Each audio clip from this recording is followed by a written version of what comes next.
Hello and welcome back to our channel. I'm in a different place this time, as you can see. I'm with my friend at All the School in Auckland. Hello. Which we do the radio show together with. So that's Spectrum on Saturdays from 2 p.m. to 4 p.m. on Voice FM 103.9, isn't it? I think it's 103.9, on FM. Yeah. And it's also on DAB. Absolutely, yes. So you can find that online too. And we talked about this on air today because we've just done the radio show. And I thought really we could do a video about it together too. So yeah, this is about the fact that HRT prescriptions have been stopped in Nottingham under the Jubilee partnership. I think that's what it is. Yeah. No, so it's really disappointing there. There's a Pink News article which I'll include in the description for this video, which just goes in more some detail about two trans people, a trans man and a trans woman that's affected. But this medical partnership, again, in Nottingham, but they do all of the GP surgeries pretty much for the East Midlands. They've just decided to publicly stop any new prescriptions for trans people on their HRT, and they're withdrawing the prescriptions for trans people that already have these prescriptions in place.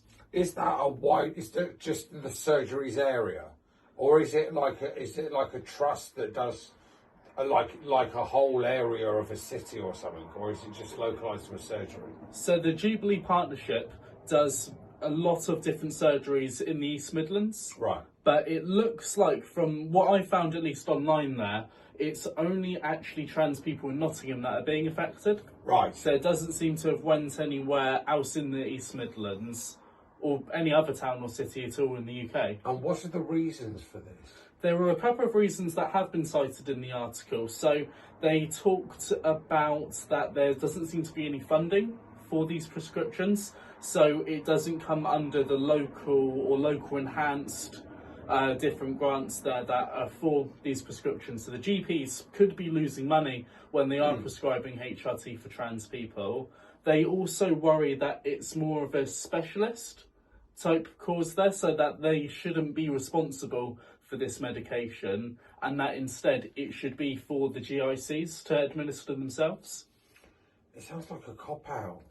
It does, because if you think about it, when you go through the GIC for these prescriptions, the GIC then asks your GP to prescribe it. I got a shared care form from the GIC given to my GP to prescribe me estrogen. So I don't really see what the problem is. And in that same paperwork, it talks about what the levels need to be in blood tests too, to make sure everything is safe and okay.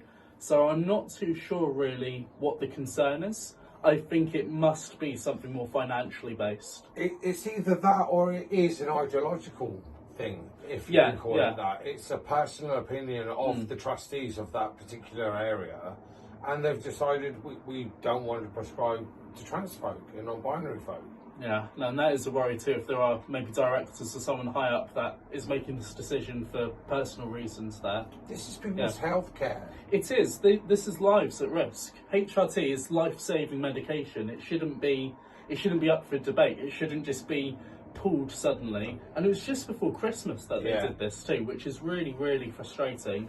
On top of that, it comes at a time that so many people are worried about their healthcare if you're trans or non-binary. No, definitely. No, it's getting really bad. Yeah. If you think it takes 6 years to be able to get these prescriptions, and you can just have the rug pulled out from under you suddenly, it's so frustrating. Or you could be on the treatment for years and then get it withdrawn. Yeah, because that's the thing really. If you've had bottom surgery though, if you've had sexual reassignment or gender reassignment surgery, then you're not going to be able to produce hormones endogenously to be able to stop you from having menopause symptoms or issues with bone density or anything like that.